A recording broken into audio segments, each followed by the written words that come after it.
Hey, there we go. What's up, everyone? Aaron Negler here with Cheesehead TV. Hope you're all doing well. Everybody in the comments already. Good to see everybody. Before I get going, let's talk about some of our partners, shall we? Crass commercialization is what we're all about here at Cheesehead TV. Seriously, though, for the next 2 days through Tuesday night, you can still get 10% off everything in our store, the Teespring store, the link of which I will throw up here in the comments.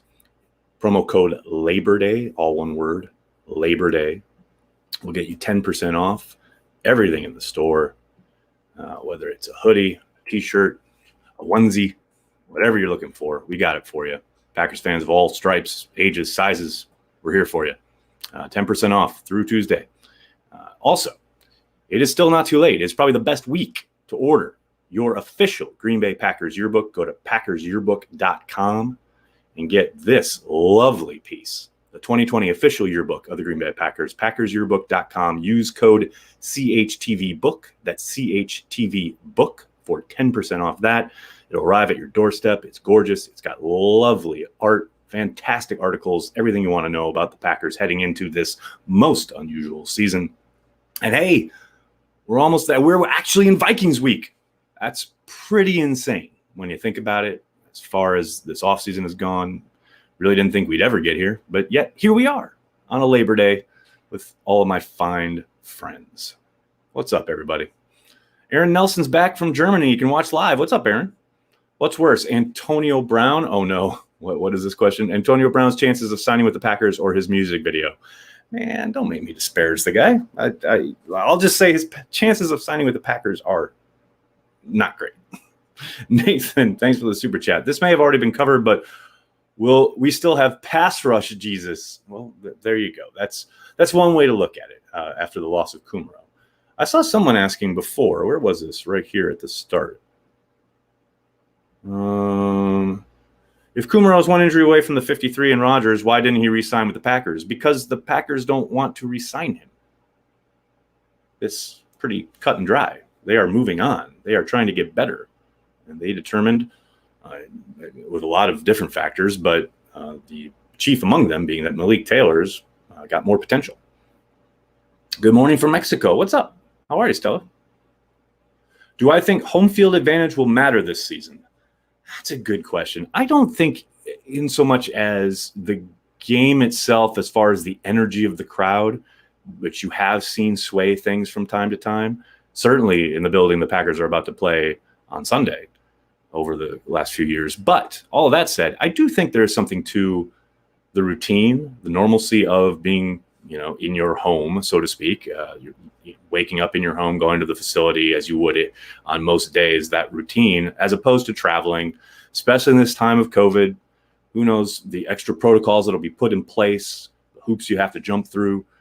Now, obviously, they're not traveling commercial anytime soon, but just the little kind of differences there may play a little role, but once the football gets snapped, I can't imagine that it will mean much. You've heard the league talk about how the noise has a cap of a certain decibel level. The teams have to be uniform about it. I think what will be interesting is to see kind of the discrepancies between facilities and arenas that have no fans in them and then these handful of teams that are allowing fans week one. Again, I don't see it as this monster difference, but every little bit helps, and maybe there's something there. We'll see. William, thank you for the super chat. If you had to pick one player from the last 10 years who are in their prime to add to this team, who would it be? Ooh, baby, Ryan Pickett. Does he make the 10-year cut? Give me big grease. Hi, Nags from Cyprus. What's up, Frank? What's up from New York? How can I listen to the game this week? If you are in Cyprus, I believe you can utilize NFL Game Pass for live audio. I'm not entirely sure, though. There are a lot of different rules and regulations internationally. I know Game Pass is available to view the game sometimes live, or it has been in the past. Again, I'm not entirely sure. I would check out Game Pass and also look at TuneIn, which, again, I'm not sure about overseas. You could also try and find WTMJ's internet. Their website carries the audio, I believe, of the Packers Radio Network. Paging Mr. Valdir. I don't think so, Aaron.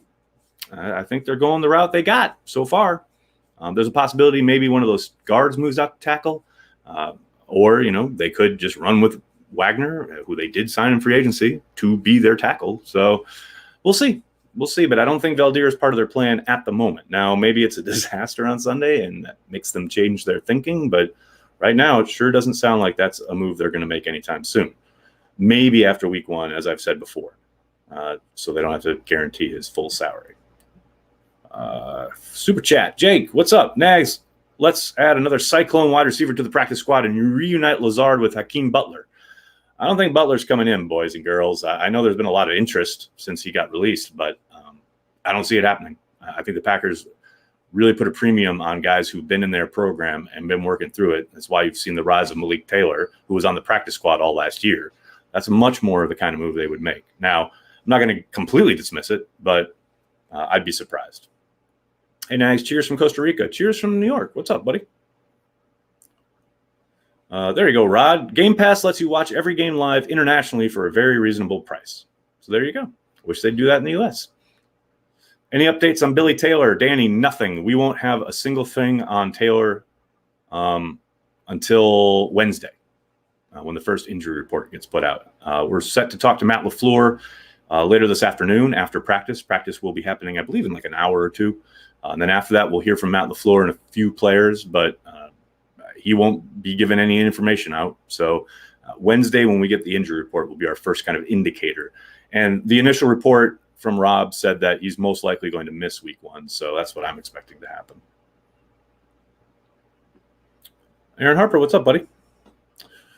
Jeff, more running or just more play action? I think a bit of both. Obviously, if you've read online, there have been a couple of really good studies done over the past few years, both at Football Outsiders, Pro Football Focus. Josh Hermsmeyer has done some good work on this as far as you don't need an effective running game per se to be effective in the play action game. That's something that you hear a lot of commentators talk about, like, oh, they've got to get the run going to get their play action game going. And no, you really don't. Aaron Rodgers used to be phenomenal off play action when they had no running game back in the early aught tens, whatever the name of that decade would be. But yeah, I do think they will be trying to run the football a little bit more. You saw they had very good balance last year. I think they want to lead into that running game and get it going. But I do think they need to be a lot more efficient in their play action game, which is something they really struggled with last year. Any chance of a trade of Tim Boyle for anything if a team needs a QB? Nathan, next year, yes, not this year. I'd be absolutely shocked if they moved him this year and had Love as their primary backup. He's much more valuable to them than probably most anything they would get in trade at this point. I think next summer he'll have yet another year in the system, and then he'll have the opportunity, hopefully, to play in a few preseason games. Who knows what the preseason will look like next year? But if they can showcase him in those games, then yeah, I fully expect them to flip him. But not this year. He's too valuable to them right now.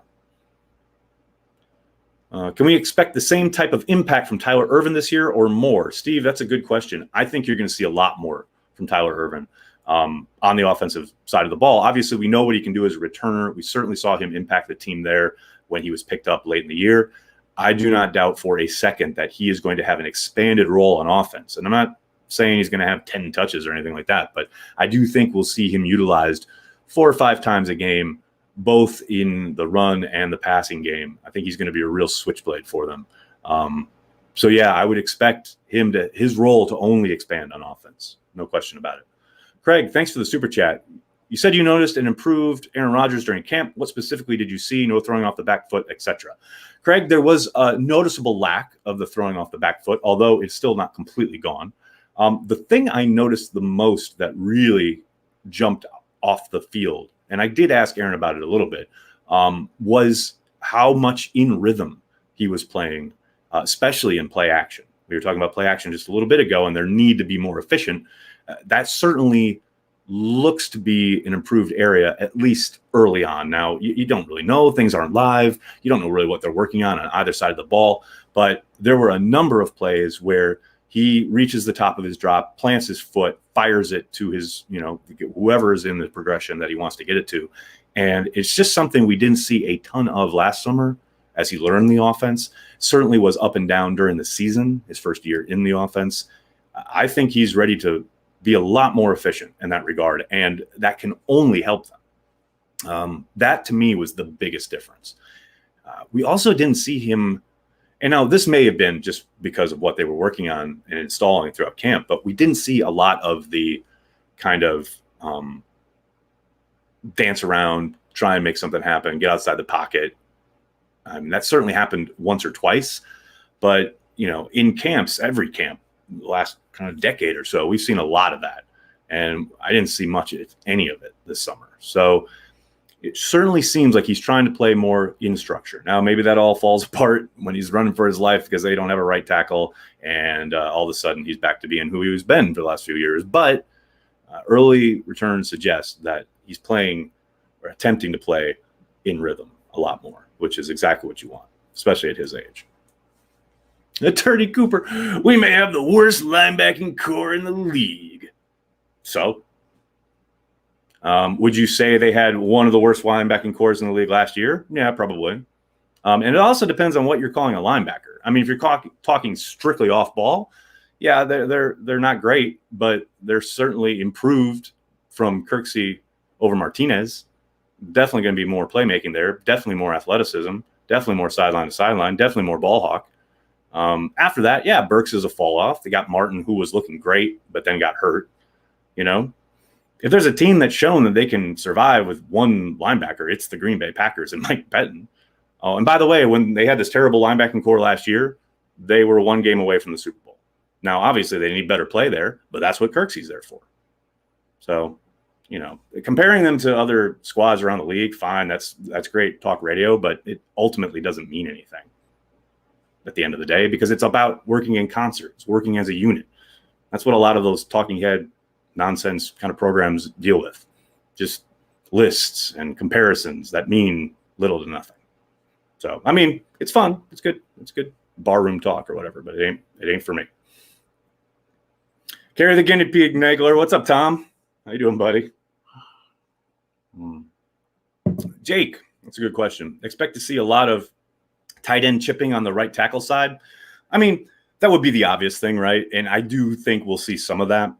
Not just tight ends, but running backs as well. You'll certainly kind of want to set protection, slide protection that way, have a back, have a tight end, etc.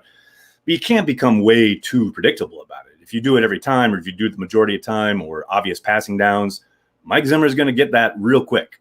And then he's going to bring either pressure in the other way, trying to game you, stunt you on the other side, up the middle, what have you, or he's going to overload you on that side and try and test you. So I think there will be a noticeable uptick there, no question about it. But I don't think they're going to go overboard in that regard. But it is, I mean, it makes sense, right? Yeah, considering their unsettled nature, as Aaron would say. Tom Grassi, I've been waiting for you. Oh, Big B, your boy's here. You can leave now. You're a Grassi Posse guy now. I know you're not Cheesehead TV diehard anymore. Can Irvin's wide receiver play change the Packers' preferences for only large wide receivers? You mean if like he balls out and they're like, oh, wait, this is the kind of guy we haven't been signing. We should sign more of these guys. I doubt it, but you never know. Maybe it makes them rethink their decades-long tradition at the position. I tend to doubt it, but we'll see. William, thanks for the super chat. Are the players declaring for the draft now hurting themselves because they are not playing, quote, game speed this year?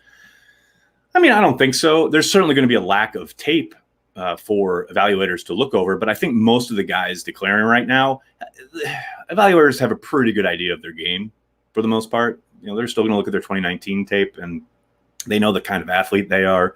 Most of these guys are going to get drafted, regardless of whether they declare or not. So I think they're just protecting themselves from potential injury, getting a head start.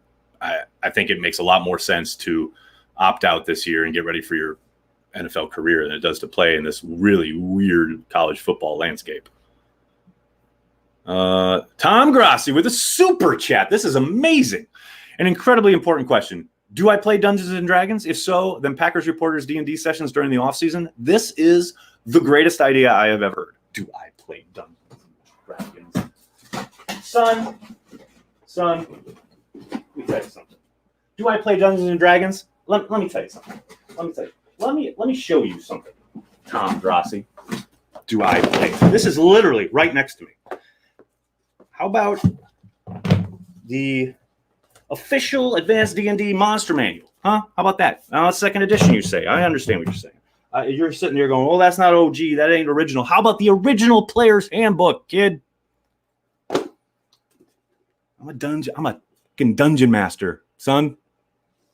Do I play D&D? But yes, that is the greatest idea I've ever heard. Hell, why off season? Let's do it in season. We ain't got enough to do, right? I love this idea. Back to football from Tony. Who are the DBs in nickel? Well, I'm not allowed to say what I saw during practice. But I would say get used to seeing Chandon Sullivan in there for Tramon Williams. I can say that. If Irvin's influence going to be partly through pre-snap motion, his running receiving will increase, but will he help make defenses declare? Robin, I don't know about declare, but it certainly can't hurt to have that motion, that orbit thing go for him. I think what he does a really good job of when they utilize him like that, and you saw this late season, he does make defenses adjust immediately prior to the snap, and you do get linebackers out of position sometimes. I do think it's partly about getting them to quote unquote declare, but it's also about creating false steps and or setting things up for later, because you can see on film then how they react to it on certain calls, certain coverages, etc. And then you go to the sideline, you look at it, and you say, okay, now we can kind of counter it with this, or we can take advantage of it here.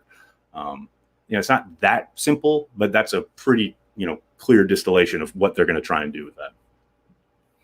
Riley, thanks for the super chat. Tom Grossi and Aaron Nagler to commentate for every Packers game on live TV. Man, the world ain't ready for that. So I think Tom's going to do his live streams for the games. We're going to do our live streams for the games. But someday in the future, undoubtedly, there will be a Nagler Grossi combination call of a game, which would be hilarious. Braden, thanks for the super chat. My Carry the G sweatshirt arrives tomorrow. Think my soon-to-be wife will be okay if I wear it out on our wedding Saturday. Braden, you're talking to the wrong guy if you're asking about tips for elongating a marriage or keeping a marriage together. So I'll just say, carry the G in whatever way you see fit. Be true to your heart. That's all I got for you. Is every player practice squad eligible this year? Yes. There are 6 spots on every practice squad that can be utilized on basically any player, regardless of number of years they've been in the league, how much they've played. For example, Dayton Jones. Yes, former Packers first-round pick Dayton Jones is on the Oakland Raiders, well, now Las Vegas Raiders practice squad. Anybody. It's kind of crazy. Will Aaron Rodgers throw for 30 TDs this year? Danny, this sounds suspiciously like a fantasy football question, and put me down for yes. How's that?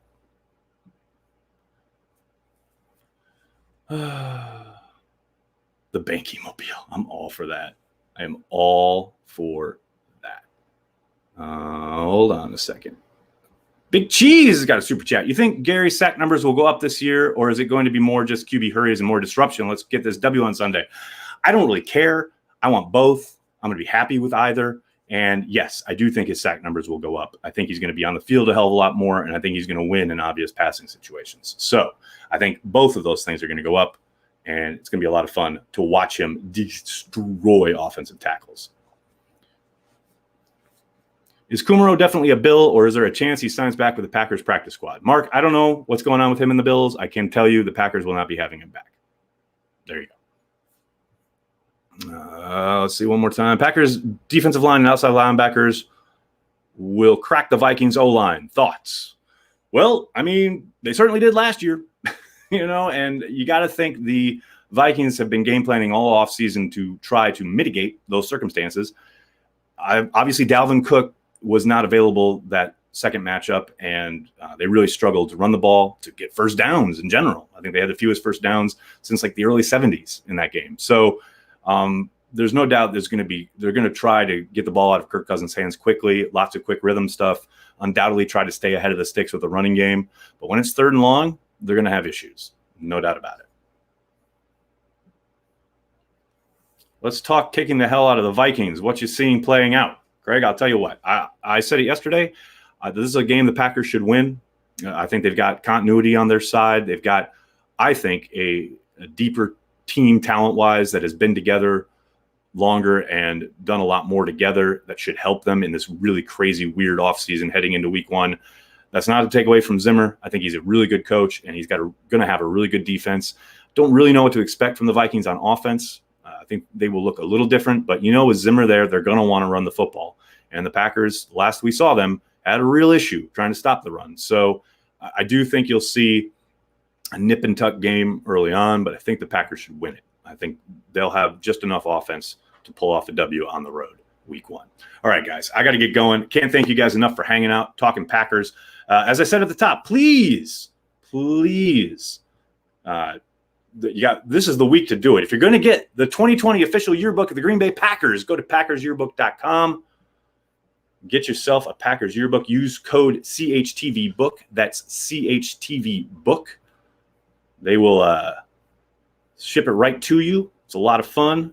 It's really amazing with the artwork, amazing with the articles. You really can't ask for more as a Packers fan to start off this season, kick it off with a bang. And please hit like on this video, subscribe to the channel, tell your friends, tell your family, Cheesehead TV. We are devoted to Green Bay Packers fans worldwide. Thanks a lot, everybody. Have a great day. Go Pack, go.